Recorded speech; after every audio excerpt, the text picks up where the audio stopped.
I do see the value in an institution where you can make the connections. That is one thing. And I think that you just need to find a different institution to be able to make those connections. Right, right. You No, know, if you call up a fellow Harvard grad, it's an instant. If you call up I know when we were looking for our first boat slip, David called up one of his fraternity brothers. He didn't know them. He was from Oklahoma. This guy was from California. He said, "Hey, I'm whatever he is." And the guy said, "I happen to have a slip that all of a sudden became available." Focus on hitting your goals in every area of your business. Remember, the universe rewards the bold. A leader has to take the risks. I'm excited to be here with you, Marianne. Excellent. Thank you. So how is everything? So where are you located? Where are you from? We are in Newport Beach, California, and we've got our boat, Newport Harbor, and there's a whole bunch of business out here. I love it. I love it. And we're going to be talking about BoatBot, and it's your company, it's your app that you and your husband started. And I'm really excited to kind of dive into it because it's very interesting to me. I mean, first of all, who doesn't want a yacht one day, right? Who doesn't want a boat one day? Who doesn't want, to be out in the ocean somewhere? And you guys kind of took a little bit of a different approach of actually how to take care of those boats, because boats are not easy to take care of. They're not. What do you say about that? Actually, it became a full-time job for us. We were enjoying retirement. We were out on the boat as much as possible, and it just became so difficult to manage because you think about it, when you have a boat, you have so many different people who help manage your boat, who do the services on your boat. You have people who do the washing, people who do the bottom of the boat, people who do the electronics on the boat. And as a boat owner, you've got to keep track of all of this and constantly scheduling. And there's always something wrong with the boat, always something happening. That's just the name of the game, and everybody knows it when you get into boating. So this was just something. So how did you come up with this idea? I mean, was it just late at night and you're like, light bulb came on, or was it through some other inspiration? How did it happen? Actually, we were on our boat. We had a 64 Absolute main happy place. And we were headed over to Catalina one day, and the boat was running real slow, and we couldn't figure out what it was. And when we got there, our swim platform wouldn't go down. And we said, okay, that's a problem. So we called our service guy, and he came and he took a look at the whole boat, couldn't figure anything out. Everything was great. Came to find out we had to have the boat hauled out of the ocean. And when they do that, they put it on this big lift, take it out. Okay. That's costly. And when we looked at the bottom of the boat, there was algae, there was all kinds of stuff growing on the bottom. And what happens in saltwater, Danny, is you have zincs, and they go on the bottom of your boat, and those kind of break up the electrolysis in the water so that you don't have things growing on it, and you don't have the electrolysis and the salt eating at all the metals. Right. And it was corroding the rods that go to the swim platform. Which the whole prevention of this is you have a diver who comes once a month, cleans the bottom of your boat, and they redo the zincs, and all is fine. And we had that same diver for 4 years, and this was right at the end of COVID. And when we called him and said, "Hey, what happened? You couldn't have been managing our boat right now." And he said, "Oh man, sorry, my dad got sick, and sorry about that." And we're like, "Well, that's fine, but the invoices kept coming, so we thought you were there." And he said, "Oh man, that's on QuickBooks. It's automated. I apologize. I haven't been there in 3 months." Wow. And had we known that, we obviously would have gotten a new diver. None of this would have happened, but it ended up costing us $15,000 just to replace everything and get it all fixed. And we didn't have our boat for about 5 weeks in the middle of the summer. Oh my God. Oh my God. So this is like a total absolute mess. Yes. And so all of a sudden this pops in your brain somehow? So, no, we actually said, okay, there's got to be an app out there that we can figure all this stuff out that'll help us manage all these different providers, and just started searching. And there was not, I just wanted to pay $10 a month and continue with my retirement.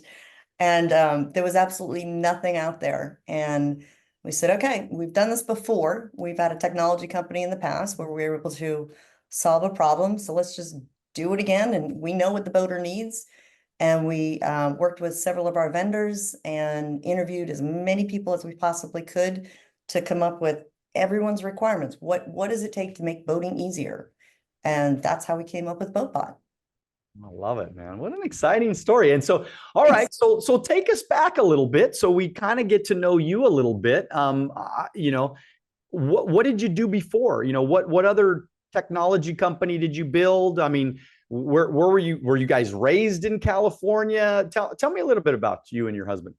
Okay, all the way back. So I was raised in New England, which means, coming from Massachusetts, you spend your summers in Cape Cod, which means you're boating. So I've been boating since I was 3 years old, and that was my bonding time with my father, and absolutely loved boating.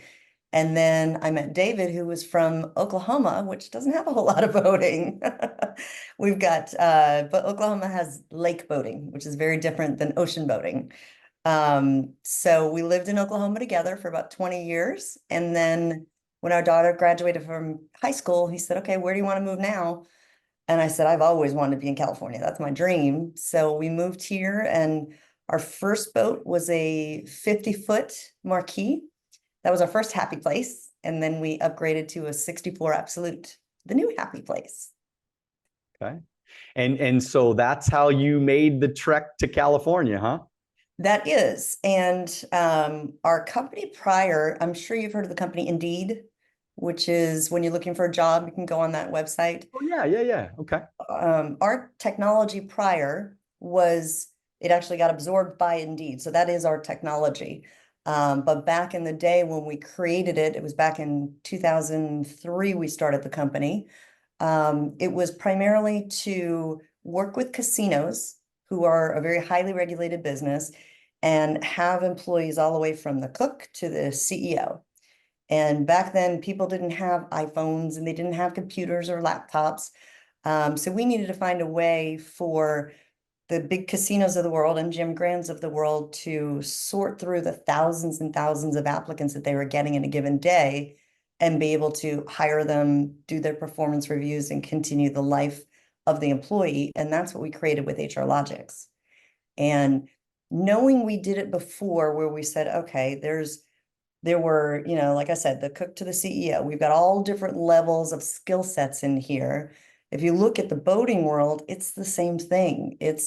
You've got a lot of older boaters who've been in it forever and generations, and they don't want new technology. And you've got a lot of the new guys coming in. Maybe they've made a bunch of money in their tech businesses, whatever it is, and they want to come in and just have fun on their boat. They don't want to maintain it. They didn't even realize all this was required. Right. So in this case, it's kind of the same thing. We found a way to find the challenge, implement the solution, and make it simple enough from the most sophisticated to the most unsophisticated user of the system.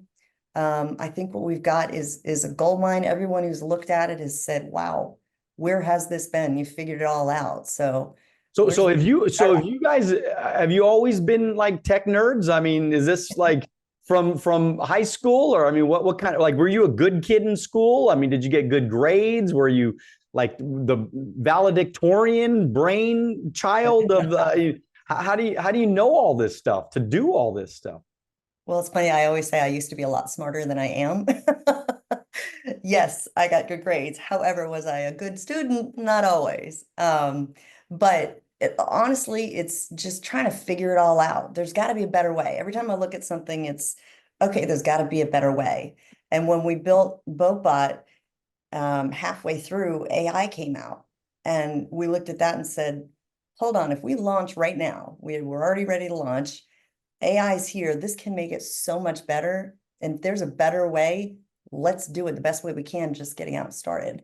So we knew AI would be a big element in this whole technology world coming up, and that it would make things so much easier. And our whole premise is, let's make boating easier. So we actually rebuilt it and put AI all throughout the system. So it's just figuring out the problem, looking at it from a very simple, easy way, and then what can we do? And I've always surrounded myself with people that are a lot smarter than me in the areas that I'm not that smart. We've got a great team. We have, I think 16 on the tech team now. So we're building it up. That's not the goal. We don't want a big, huge company, but we're as big as we need to be right now. And that was the same thing with our last company. If you do it right, you do it smart, you have a small, nimble team, you can really pivot when you need to pivot, go the direction you need to go, wherever your customers are leading you. And so when you think about BoatBot and you go, okay, specifically, break it down for me, like what is the technology that you're using and what is it really providing? What are those main solutions? Kind of break it down maybe a little bit more specifically for me. Okay. So in very simple terms, it's a technology that connects boat owners with marine service providers and boat brokers. So whether you own a boat, maintain boats, or you sell and buy boats, this technology will work for you. And there's really several different elements to it. The first piece is Captain AI. Our goal is we want to empower the boat owner to be able to find whatever answers they need to find. It's very difficult when you're out on your boat, something happens, it's a beautiful Saturday afternoon and there's something going on, you see smoke, something coming up. You need to contact your service provider. Well, remember, it's a beautiful Saturday afternoon. They're either with their family on their boats or they're working on other boats because they need to get other people out on the water. So you're dealing with voicemail all the time, constantly going back and forth with the communication. What Captain AI is, we've trained an AI bot literally in the marine industry with all of the manuals, all the information some would need to manage their own boat. And it keeps getting smarter and smarter with everything that we're asking it. And at this point, they can literally, I see white smoke coming out of my engine, what do I do? And boom, instantly Captain AI hands them the answer, literally walks them through step by step. And at that point, if they haven't found the answer, the second part of our system is being able to put a service order directly through to their service provider. And that's just in 2 clicks. Here's what I need. Here's what it looks like. They can even attach a photo if they need to. They can attach a checklist if they want to get very specific. And that goes directly to the service provider to get scheduled. Another element of the system is what we call a boat availability calendar. Okay. And I talked about the communication and how everything goes back and forth. Literally, all you need to do is know when everyone's available. When is the boat in the slip? When's the vendor available? And when can that technician get out? That's all we need. We've created a boat availability calendar to do that automatically. So it checks everything, only gives available times and dates. And then on that same list is the checklist, which if you've got an order that you want to put in, or if you're, say you hire a captain for the day to run your boat for you, you can do a full checklist for them. You can do a seasonal checklist at the beginning and ending of each season. A boat broker can hand over a brand new boat and say, here's the checklist. Here's how you do everything you need to do. Because it's pretty intimidating when you have a new boat. You're up there thinking, okay, what do I do now? What did he say? Yeah, I'm sorry to interrupt you, but I just want to tell you, so I've never personally owned a boat, but I just think in my mind, when I do own a boat, this is like invaluable to me. This totally makes sense 100%, because I'm thinking about mine. I'm going, okay, first of all, I know nothing about, what to do and how to do it. And again, if there's white smoke that comes out from somewhere, I have no idea what to do. And probably, and correct me if I'm wrong, I bet that there are situations that are very easily fixable where maybe you don't have to, so for me, by, subscribing to this app, I now am able to fix stuff a lot easier by myself in certain situations versus going and having to have a service call. And now it costs me $250 for a service call or whatever, versus my, $20 a month or whatever I'm paying. You know what I mean? Am I in the ballpark here? Exactly right. And then think about the service provider who's doing that $250 service call. It takes them an hour to get it all set up. They get there. It's literally just hit the reset button and they leave. Well, that's 2 hours of their day. They could have been working on someone's boat. They could have been gaining new customers. So it's kind of a whole ecosystem, if you think of it that way. The Yeah, other thing, so, go ahead. go ahead. Go ahead. I was going to say, you haven't owned a boat, I understand, but you've owned a car. Yeah. Think about a car, right? Any car you buy right now, let's even say the most expensive these days is maybe 100,000 for a regular person's car, not, you know, the Ferraris and all that. In that, you're typically getting an app. It'll have the engine light goes on when something's going on. Fuel light goes on when something's going on. All of that does not come in a multi-million-dollar boat, believe it or not. There's Are you no serious? Really? warning lights. It's the most insane thing you've ever seen. Unbelievable. You don't know something's broken typically until it's broken. Wow, wow. And so what are some of the feedback that you're getting from some of the early users? Because I know that, you know, this is fairly new. This is a fairly new thing that you guys have been doing. And so what is some of the feedback that you've been getting? Honestly, it has made their jobs so much easier. They're thanking us. They're able to connect seamlessly with whoever they need to connect with. Everything's organized. Every service order and everything that you put through is attached to the boat. So if you think about a boat, it may have different owners, it may have different vendors, it may have different brokers that work on that boat, but everything's attached to the boat itself. So when you go to sell your boat, and this is some of the feedback we've received, it's literally one click. I'm going to sell my boat to Danny. Here's his cell phone number, go. And that's it. All of the service and maintenance records go with the boat instantly. That's one of the biggest things people are truly enjoying, because when you go to sell a boat, you've got to follow up with all those different vendors, try and find all of those service records, or keep them all in a shoebox somewhere, because there's a lot to it. Well, you're going to have to give me credit for this, but I think we should do like a houseboat, a house bot, excuse me, because I remember I thought it was really cool because one of the first houses that I bought, they put together this envelope for me. The previous owners, they put together an envelope with all the phone numbers and the gas company numbers and blah, blah, blah, blah, all this information. And I thought it was really cool, but imagine a house bot, where it's able to do everything. It's all got all your maintenance stuff in there. It's got the colors of the walls. It's got the everything. So that way it's like you just seamlessly give it to the next person. And this is great for boat owners that, when you sell it, because, selling boats is going on every day. Everybody's switching boats, but just to be able to seamlessly send all the information. And then me as the new boat owner, I'm going, this is great, man, for $20 a month. This is awesome. Now I got full on access to all of the history. Plus you have all the history of the old boat. So if there's something you need to know in those records, they're all there. I mean, all the maintenance, all the follow-up, all the everything that just happened over the last several years that they own that boat is all now documented in that new system. Am I right? 100%. I love it. Exactly right. And HouseBot is our next phase. I love it. I love it. There is no doubt that houses need this as well. Think about all the different people that you have working in your house. You've got the pool guy, the gardener guy, the housekeeper guy, all of this stuff, all these guys that are continually working in your home. You need to know who's there, when they're there, leave them a checklist, make sure what you need is getting completed, all the same information.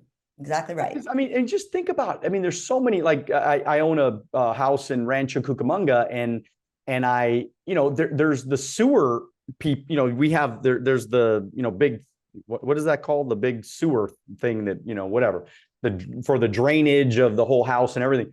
Yep. And, I don't remember when we got it last. I'm checking my notes. I'm trying to figure out when did we get that done last? I don't even know. It could be like freaking overflowing and I don't even know. But if I had an app that everything is just in there seamlessly going, okay, you got to do this on this date. This is your follow-up date. This is when you have to have this, boom, boom, boom. And then it just makes your life, I don't know. For me, I love technology when it makes my life easier. I don't like when it's too complicated. The reason why I have an Apple phone is because if I buy a new phone, they just seamlessly put all the information right over. There's no mess up. Same information goes over there and you just start brand new right up again. Right. But for me, technology, I mean, even like with AI, I mean, I use ChatGPT all the time to make my life simpler. So anything that can make my life simpler, I'm willing to pay for it. Excellent. So now we need to get you a boat so you can have BoatBot. There you go. I know. I need to get a boat. And so, okay. So you were saying something, I was reading something about like geofencing and why that's important to like security. What does that all mean? Yes. So your boat is geofenced. Let's use Happy Place as an example. Happy Place has been geofenced. I put in a service order for whatever that request is. A technician comes, they enter my barrier, and it breaks the geofence. It literally pulls up on that phone, on his phone, the technician says, "Hi, welcome to Happy Place. Here's your service order. Here's all the information you need, how to obtain, how to get into the boat, how to do this, how to do this. All the checklist items. These are the 10 things we need completed." Oftentimes there's something of a not lazy mentality, but we'll get it done. And there might be 3 things that they accomplish and they consider the job done versus the 10 you need. This happens everywhere. And that geofence then, once they leave, says, "Hold on, Daniel, you still need to do these 3 items," catches them so they can't get lost. And then they complete that geofence or that checklist. Then it notifies you as the owner and says, "This person's completed the order, all is finished. Here's the results. Here's any photos you might need. And here's the invoice." And you can literally just click and pay and done. So all the communication back and forth on this is done. Is anybody still on my boat? That goes away. And the billables and payables is instant, and it goes directly into their QuickBooks and banking systems. And it's all trackable now too, right? Trackable. I mean, it's all trackable. So you kind of, if the guy's like, "Oh, you didn't pay me," or "I didn't get the money," or what, something happened, you're like, "Hey, it's right in my system right here. Boom. I paid you on this day. This is it." You're able to send them a screenshot, and now you just saved your time, saved hours and hours of your time trying to find things and trying to fix things. And so, and then you guys did this thing that sounded kind of interesting called Boat Facts. What's that? What is that? That is the service history. So it's just like Carfax. So right now, when you buy a boat, typically what you see is what either the seller wants to tell you about or what hit insurance. And that's not always everything that's happened to this boat. That won't tell you if the generator has kicked out 5 different times. That won't tell you small things that have happened that they were able to fix along the way that could become big issues in the future, but they want to make the sale.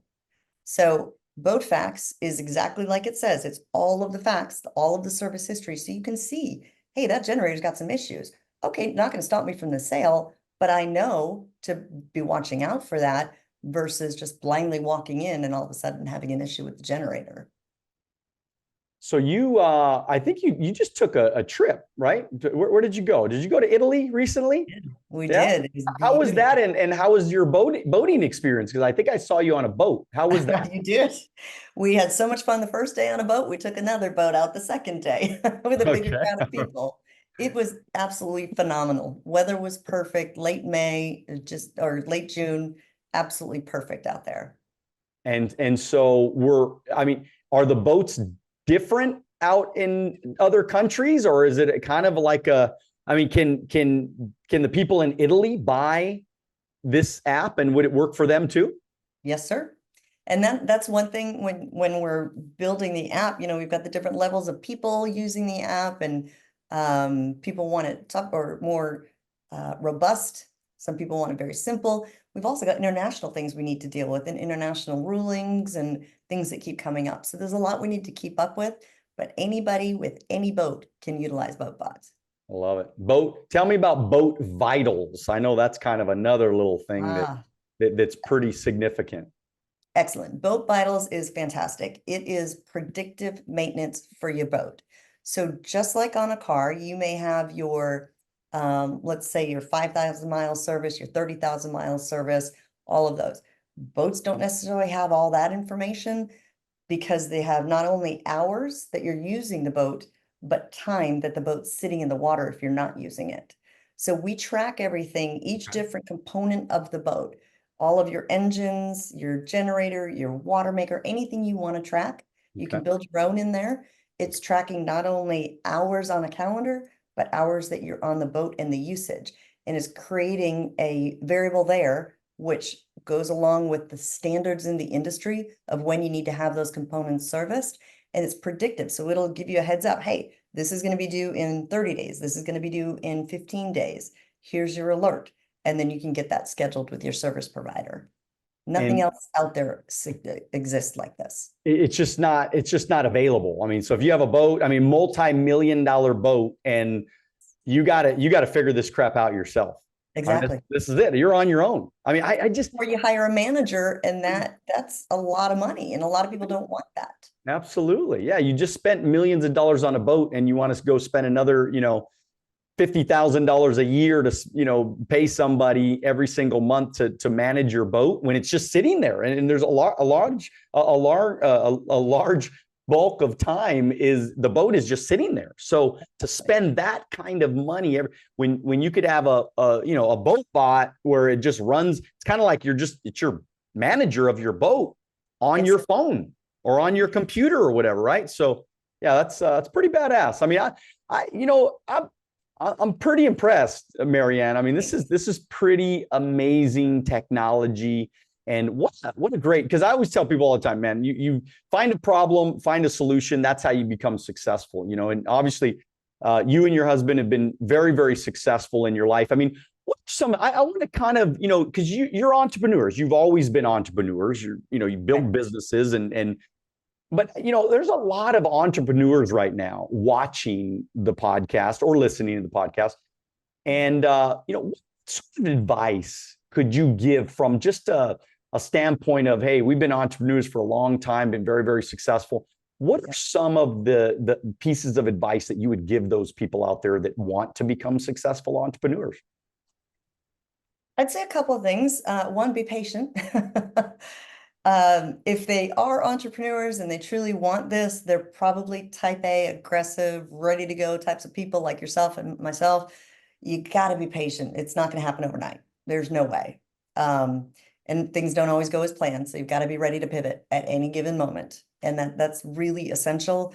And then I would say, take a look at some companies that aren't necessarily in the industry you're in, but do what you want. For our case, not at all in the boating world, Uber is a big example of what we want to accomplish. They brought in, it's a whole new industry. They brought in a ride share, which no one had ever heard of. Anybody only knew taxis.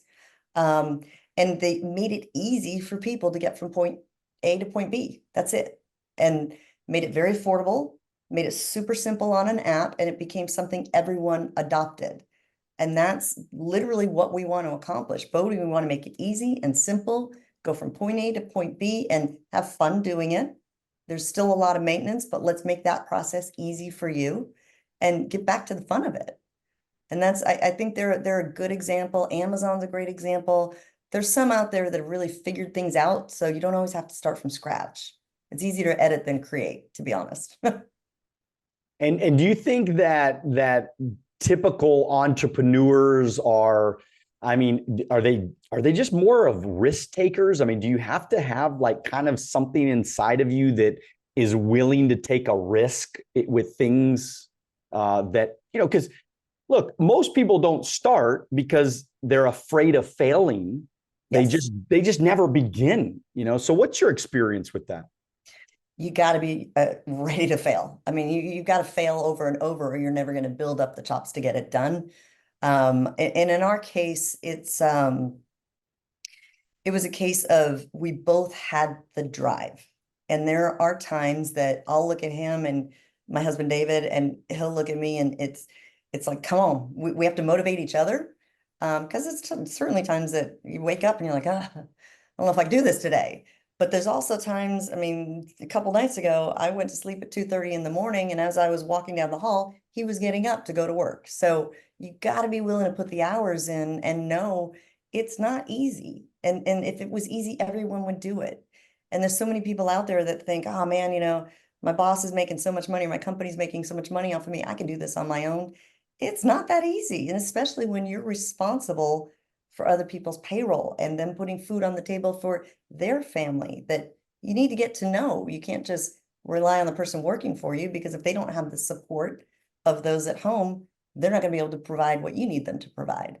So there's a lot to it, and you've got to have the drive to get you through the tough times, and you've got to have the desire to really stick it out and make it happen. But once you do, it's amazing, amazing. It's amazing how, when you really think about it, how important desire is, because desire is what keeps you going when you don't feel like doing it. I mean, it's that desire, it's that willpower, it's just that feeling of just not wanting to give up, and just kind of, you know, look, everybody's going to have failure. Everybody's going to fall down. Everybody's going to, you know, have challenges on their way to, you know, getting to where they want to go. And I just think it's so sad, because there's so many people that have given up too early.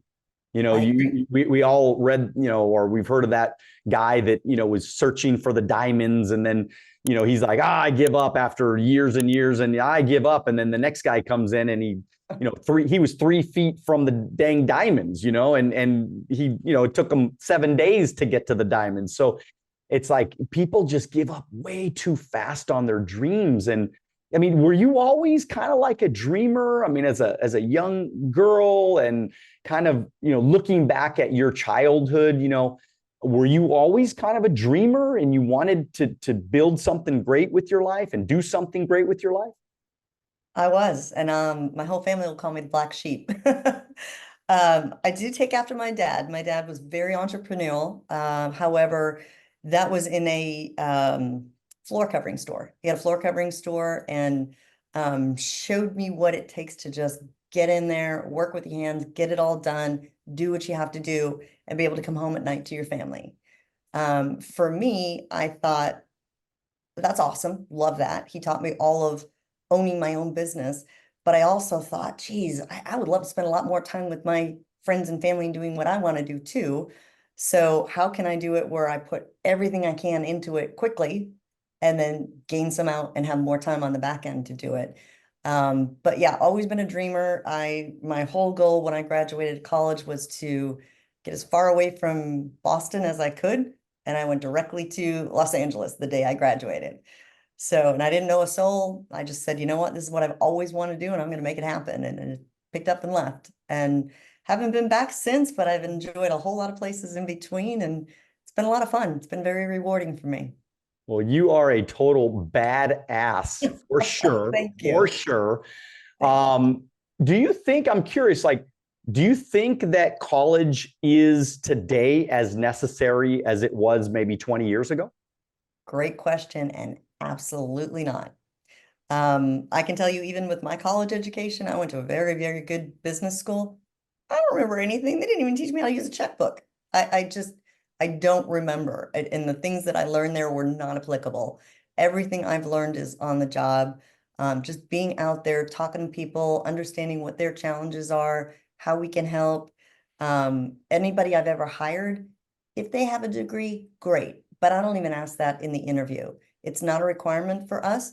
I want to know, what can you do? What have you done? Where's your brain? How do you think? How do you fit in with our organization? What's your personality? And can you really understand what we have, and understand what issues are, and understand how to pull it all together and take us to the next level? We have a leadership retreat going on this afternoon through Friday. And I gave everyone specific assignments, and each person needed to go back. They had 1 week. I said, our entire organization is at your disposal. Pick whoever you want, pick a partner, pick a couple, go out. You've got the World Wide Web at your disposal, find best in class on where we are, what we need to be doing, and how we're going to get there. And I trust all of these people. I need them to help us get better. So it's just a different approach. I don't think college is the way to go. I really don't. Yeah, I completely agree with you. I mean, it's to me, I think that it's sad today. I mean, the whole, you know, program, the way it's set up, and of course, you know, the indoctrination versus the education. I think that's a challenge for most people, that they're, you know, going through those systems right now. And look, the truth is that I you know, I've done very well, and I don't have a college education. And I think, you know, I wonder where I would have been. What I was going to say, though, what I was thinking about is that, how important sales are, I mean, because, obviously anything you decide to do as an entrepreneur, you have to sell. If you don't have cash flow, you got nothing. I mean, if you don't have money coming in, or if people are not buying your product, then you do not have a company. A lot of people think they're entrepreneurs, but they're really not until you actually build something. And you can sell it, and you can sell that product, and people like the product, and people want to, buy the product. And so how important do you think sales is to becoming successful in life? 100%. If I could design an education system, I would go back to the days where there were trade schools for specific, if you want to be an engineer, if you want to be a plumber, whatever it was that you wanted to be, I would do something like that where it is teaching the skills of sales, of management, of human behavior, of really life skills, because there's back in the day, I mean, I went through and we had life skills classes in maybe 4th grade where you learn to sew and you learn the basics of cooking and boiling water. Things like that are just gone nowadays. And it's really sad, because I think, and I'll use the example of our daughter. She went through 3.5 years at 𝐓𝐇𝐈𝐒, which is a fashion organization, fashion college. And that was going to be exactly what she was going to do for the rest of her life. She got out in the real world and said, this is not what I want. And now she's in a totally different industry, but that college education didn't help. It was 3.5 years, and that's time value of money too. I mean, think about it. That's 3.5 years. Now, granted, she probably enjoyed it and had some fun and stuff like that, but that's 3.5 years of your life, gone, and where she could have been putting it somewhere where it was productive and getting her to that next level where she wants to be ultimately. So yeah, I mean, it's pretty wild, and it's getting, and I just think it's sad too, because it's getting so expensive. I made a video the other day, and I talked about Harvard and how I think it's amazing that people are still giving money to Harvard. Like, why does Harvard need donations? First of all, I mean, they have $30 billion in the coffers or something like that. Why would they need my donations? I mean, if I'm going to donate, I'll at least go give to the homeless guy down the street or something. I mean, he needs me way more than Harvard needs me, But it's just like, wow, man. And people are so like, it's almost like a cult where it's like, I got to give them money, and they're just continually to increase their prices. Yes. So it's like a 7% increase, inflationary on all their books and their classes and everything. And you're going, how is that even possible? How's anybody buying that story anymore? Right. It's getting really outdated. And I think that we're going to, there's starting to become a shift. I agree. I do see the value in an institution where you can make the connections. That is one thing. And I think that you just need to find a different institution to be able to make those connections. Right.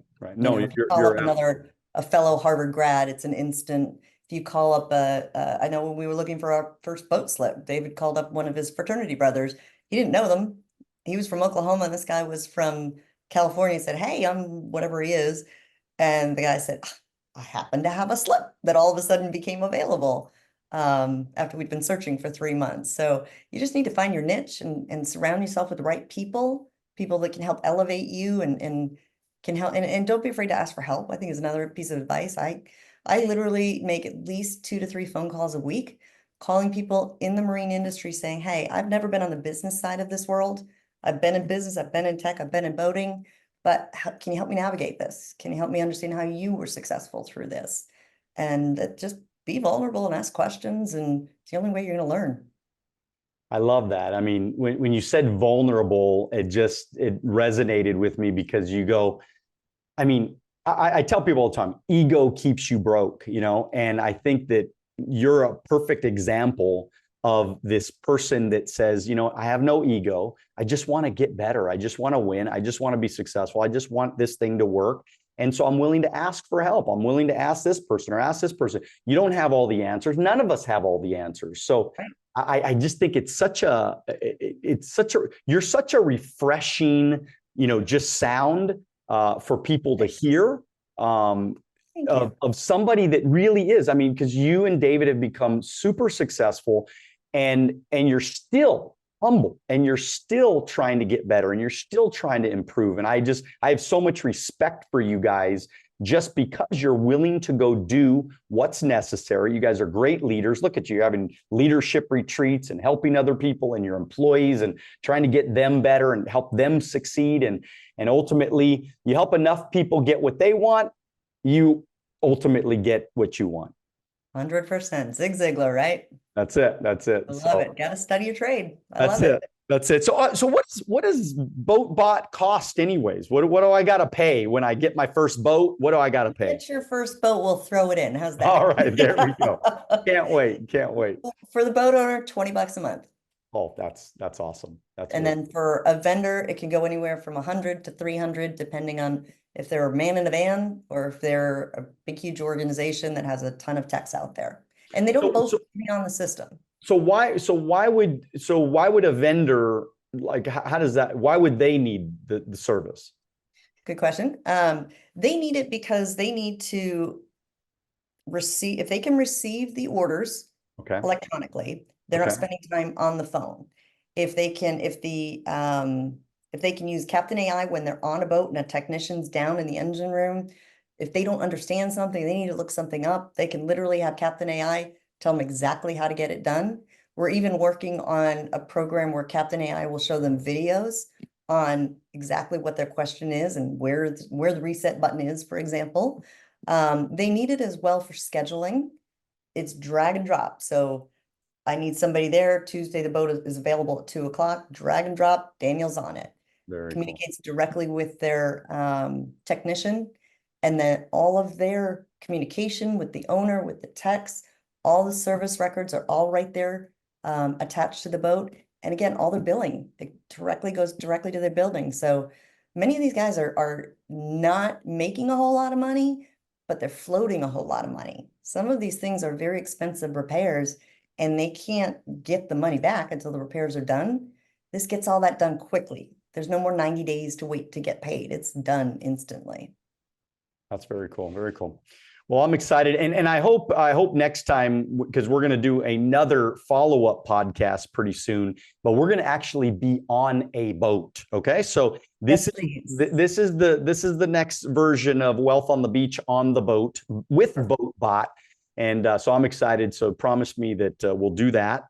Yes, you have it for sure. At least, within the next few months or so, we'll find a great time. But I really, Marianne, this has been a really, really cool time that I got to spend with you.